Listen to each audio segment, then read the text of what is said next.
And we are back with the GSMC Wrestling Laureate podcast, brought to you by the GSMC Sports Network. I'm your favorite wrestling fan here, Eric Rodriguez, every Monday through Friday, 8 p.m. Pacific Time, 11 p.m. Eastern Time, uploading some wrestling content, so make sure you guys check back on the GSMC Wrestling Laureate Podcast.com on YouTube. Also, make sure you guys tune into my one weekly live show, Monday night after Raw. We talk about Raw. We talk about a lot of stuff happening within the wrestling world. We talk about, pay-per-views that happened over the weekend. We talk about things that are going to happen over the week. We talk about, superstar and active statuses, also injury updates, their contract negotiations, extensions, and new signings. We talk about promotions like WWE, to AEW, to Game Changer Wrestling, to Deathlock Professional Wrestling, to the NWA for makes major news in the world of professional wrestling. We talk about it here on this show, 1,010%. So thank you to everybody definitely tuning in. Definitely feel comfortable 1,010% participating in the chat. Definitely would love to hear from you guys, my wrestling peeps. So without further ado, let's talk about our fifth and final segment. We have WWE Evolve. I watched it. It's pretty good. It wasn't bad. It's an hour show. I definitely liked how they started off, talking about how this is going to be the next, evolution. Shawn Michaels, being, having to play on words a little bit.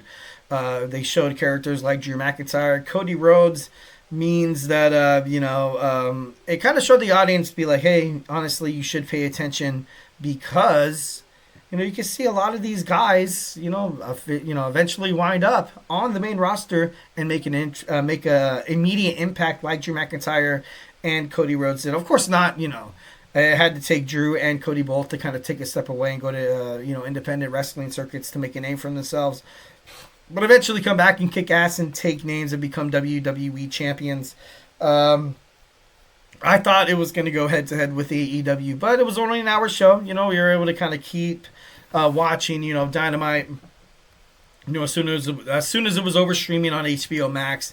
So, overall, that's, that was pretty cool. But, one of my pet peeves that, I read on Reddit and I read a lot of, WWE fans kind of ran into this problem was that, when you sign into Tubi and then you're trying to find WWE content, it doesn't give you an option to just right on, just like click the link, you know what I mean? Like if you go to WWE Netflix, it says streaming live Monday Night Raw. They didn't have that for Evolve. There was also a lot of, in my opinion, I don't know if it was probably standard. Maybe I'm just, complaining and stuff like that. I was going to use the B word. Sorry. I feel like there was a lot of ads. I do. Usually like I'm, used to kind of fast forwarding and be like, oh, you have 1 or 2, 3 ads to do this and that and the other, obviously, like, Hulu and stuff like that. But this time was like 6. It was like 6. I was like, damn, like 6 ads. And I was like, okay. Relatively like the same time. Like I said, maybe I'm just complaining. Maybe I'm just being, maybe I just hate advertisements. But, it was all right. It was all right. Just shut up, Eric, and, appreciate these fine, amazing wrestling talents. You had Shawn Michaels and Ava, the general manager of WWE NXT, come out to introduce some of the stars, talk to them about what exactly they are fighting for. Peter Rosenberg and Stone, I forgot his first name, damn it. Josh? No, I'm thinking about Josh Matthews. What was his first name? Oh, no. But Stone, obviously the assistant for Ava during WWE NXT. And I gotta be honest, I dig Rosenberg. I do. I loved it. I loved him, on the mic. I was, kind of listening to what he had to say, and I was like, dude, like, this guy belongs on the commentary. Like, he's better than Corey Graves. He's better than Wade Barrett. He's better. Well, Pat McAfee's not really expected to be like a, like one of those like play-by-play. He more or less just kind of speaks his mind, but obviously not better than Michael Cole, Joe Tessitore, and Peter Rosenberg in terms of commentating. Like these guys are like equal. Peter Rosenberg kicked ass. Like it was cool. It was awesome. So we had our first match. We had the former cheerleader Carly Bright teaming up with Kendall Grey, taking on Danny Palmer and Callie Armstrong. This match was actually This was pretty badass. I definitely liked 1,010% how how they had a casual setup. I definitely like that. I didn't like how they tried to make it too like in your face. And something that I definitely loved that WWE did was under the screen you had them constantly. I would say it was probably like every 5 minutes you had them reminding the audience of who exactly are you watching, because not a lot of people are going to know who Carly Bride is. No one's really going to know who Kendall Grey, Danny Palmer, and Kylie Armstrong. So I kind of liked them constantly putting that little like score bug on the bottom of the page. So I definitely thought that was pretty awesome. Callie has a nice MMA background. You could see it within her performance. She's been fighting since she was 12 years old. That's amazing. That's awesome. 1,010%. Danny Palmer. Oh my God. Absolutely athletic. That corkscrew backflip, although she did her own teammate. Impressive. She was great. She was great at 1,010%. I loved definitely, Kendall Grey. Kendall Grey, like I know when she was in NXT a couple times, she did fight in TNA. But on this show, she looked like she was like the real deal. She looked like she could literally be the next like Alexa Bliss. She was able to, kind of show the fans that like, yeah, I'm a bad bee and I'm not afraid to be outspoken. Once when they won the match, you had her and Carly Bride. Carly Bride was like, all giddy, like, yes, we won! Oh my God, you're amazing! And then Kendall Grey was like, I love that heel factor at Kendall Grey. I thought that was. It seems like it's literally right up her alley. 1,010%. She would be an amazing, absolutely 1,010% an amazing heel champ. And Callie Armstrong too. I definitely love how at the end of the show she came out showcasing how WWE NXT has really showcased and has really depended on the women's division to kind of anchor the show. So it was kind of cool to see Armstrong. It was great to see Kendall Grey. Definitely two women that I think will be fighting for that Evolve Women's Champion to make their way into WWE NXT.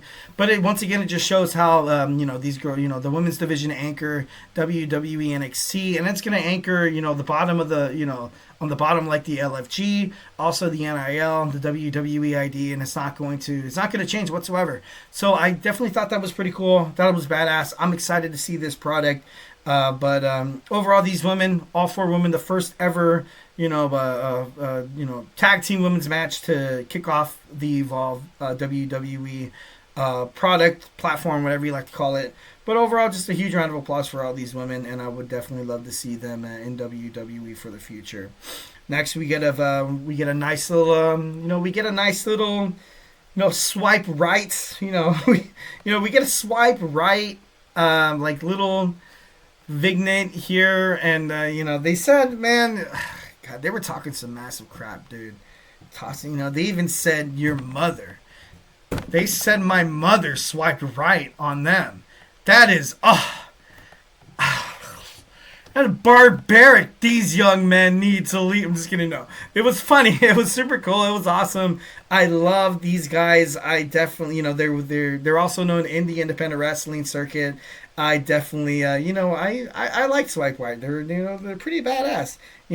Brad Baylor and Ricky Smokes seem like they are the future. I did like Jackson Drake as well. We'll talk about the main event later. But, Swipe Right seems like they could definitely... They're like a better version of... How could I say it? They're like a better version of... Not A-Town Down Under, because, no offense to Austin Theory or Grayson Waller. I feel like it's a little... I feel like that's kind of downplaying. I'm just kidding. No, not trying to be mean. Not trying to be mean. But overall, Swipe Right seems like they're going to have a future. Luca Crostofino, part of the family. Part of the D'Angelo family. He was in the VIP section, and I like Luca being there. I do, 1,010%. You don't really see him getting a lot of love on NXT. You see him in tag team bouts with Stacks, but he seems like more of a singles wrestler. And I don't know if it's because I have seen him perform in the ring, a couple of times. I personally think it would be more beneficial for Luca Crostofino to be not exclusively, because obviously he's going to be, during the promos and the vignettes of the D'Angelo family, having wine and talking about the family. Like, it's going to be cool and nice to kind of have him, sitting at the table next to the Don.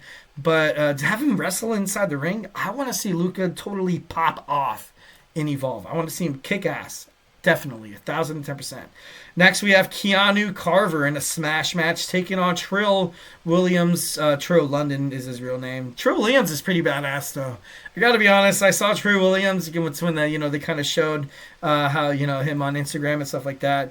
I was like, dude, isn't that kind of close to Trick Williams? But then they named him, Trill London. But I feel like Trill Williams is a lot better. Keanu Carver coming from the streets. And he absolutely 1,010% showcased. It was pretty badass. It was kind of cool. Troy Williams, a former NFL cornerback, he was inspired by Jeff Hardy. You saw a lot of Jeff Hardy from Trill London. You kind of saw just the way he, and I know this might sound stupid, but I feel like only WWE or wrestling fans in general will understand this. Even the way he was thrown around the ring, even the way he was getting his ass kicked, it looked good. Like, it looked like it was like Jeff Hardy getting his ass kicked. That's how good this kid is. So even though he lost, I thought it was pretty badass. I want to see him bounce back next week or this week on Evolve. I definitely feel like he would be, he'd be a nice little starter. But Keanu Carver, a guy you don't want to mess with, an absolute badass. I can't wait to see what he can do in the future. But yeah, when I saw Luca Crusifino, I gotta be honest, I was like, dude, you know what? He would be amazing in Evolve. I was thinking maybe Javon Evans, maybe Kehlani Jordan. Imagine Fatal Influence coming down to Evolve. And, by all means, I really don't think of it I don't really think of it as a demotion. I don't, because you're stuck in these talent pools from WWE, whether if you're getting smashed on NXT or if you're getting smashed on Evolve every Wednesday night. Does it really matter, like, what you're really doing here? Like, you know what I mean? Like, right now, SmackDown and Raw, they are in desperate need of a women's tag team division. No doubt whatsoever. Women's division, it could be better. So right now is the time for a lot of these young talents to go absolutely take any opportunity they can. Any opportunity, 1,010%, and go out there and showcase exactly what they're going to do, how exactly they're going to benefit your company, but most importantly, how exactly are they going to get the butts inside the seats, selling tickets, selling merchandise, being just a huge part of the WWE universe. And I feel like, after what I watched on Evolve, I got to be honest, I kind of went in there with like a heavy head. I went in there with like a heavy heart. I walked in there and I was, literally like I sat down on the table, I put on my television. I was like, do I want to watch Evolve? Do I really? You know what? Let's do it. Downloaded Tubi, waiting for Tubi to get in, I was expecting like a lot of like botches, a lot of miscues, a lot of like, them waiting for someone to hit him or, waiting for someone to grab him. But they were professional as hell. They literally looked like they belonged on NXT. And I was like, holy shit, holy crap. I was like, dude, like, this is badass. This is awesome. This is like something new, raw. I feel like for me, maybe I might be a little bit too excited about this, but the way it was so successful in their first, Evolve's first attempt on, on cable television or on, streaming services or whatever. Maybe they shouldn't go with just like a plain setup, with like the family members standing on the outside and, their fellow peers standing on the outside. Maybe you should actually make this into like a, early like Ring of Honor, early, like early TNA kind of setup, and then maybe you get some of like, you get like a WWE like TNA, like early, like, imagine seeing somebody from WWE Evolve on TNA, and it's 1,010% possible, which makes it so cool. I would, definitely, Evolve was, definitely pretty awesome. And the main event was pretty great. Main event was amazing. I got to be honest, there's a lot of shining stars.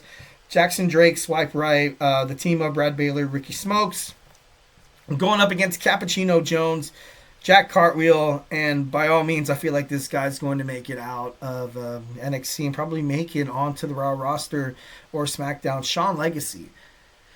So impressive. Absolutely 1,010%. I really couldn't, this main event was was great, and it did wonders for, although although there has to be a winner and although there has to be a loser, these 6 men went in there, showcased their talent. These men went in there not really kind of like being like, and you can see that chemistry. You can see that chemistry backstage. That's the power of social media during this digital era of professional wrestling. They post stuff backstage on Twitter/X where they literally are. They're pumping each other up. They're being friends, but at the same time competitors. They're happy for each other to go out there and like, okay, I'm gonna put this move over, and you're gonna do that, and you're gonna look so freaking cool, man. It's going to be absolutely hypnotic. It's going to be absolutely chaotic. And guess what? The fans are going to eat it up like it's Thanksgiving dinner.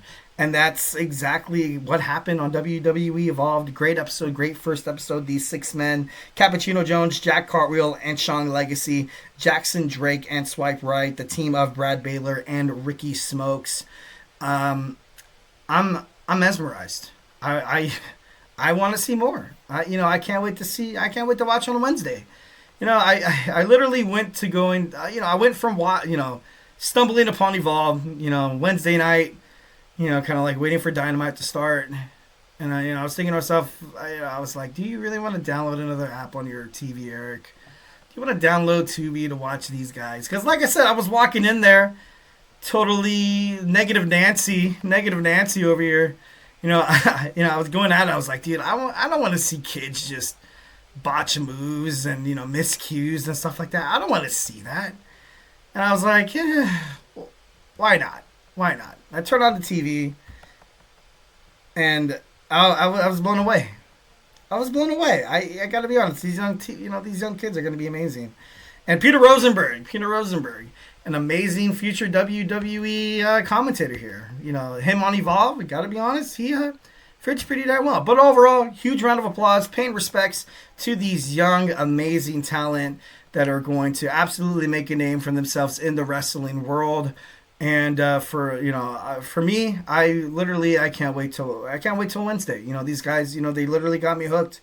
I didn't think WWE can do it. Like I said, I watch NXT, Monday Night Raw, TNA, Ring of Honor, Dynamite. I try my best to kind of catch, some, New Japan Professional Wrestling. And then I, found out about these, like literally these kids are going to be fighting on Evolve on Tubi. Oh, is that the free television app for everybody? Is that the free television? Yeah. Why don't you download it? Check out WWE Evolved Wednesday nights.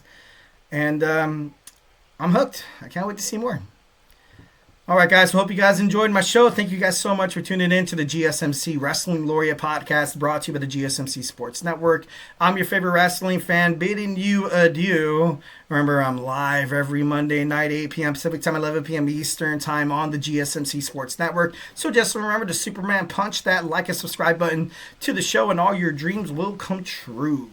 Also, 1,010%. Make sure you guys check out all the other podcasts here. We have all around sports podcasts, from baseball, football, basketball, hockey, soccer, you name it. Make sure you guys check out all those other guys. They're enthusiastic, charismatic, and very, very knowledgeable about their subject matter that in terms in sports. And guess what? It's 1,010% FREE free. Hope you guys are geared up. Have an amazing, amazing Monday night. Hope you guys are having a fun, safe, loving weekend. We got St. Patty's Day coming next Monday. Can't wait to be with you guys during St. Patty's Day. Stay beautiful. But most importantly, as always, love you.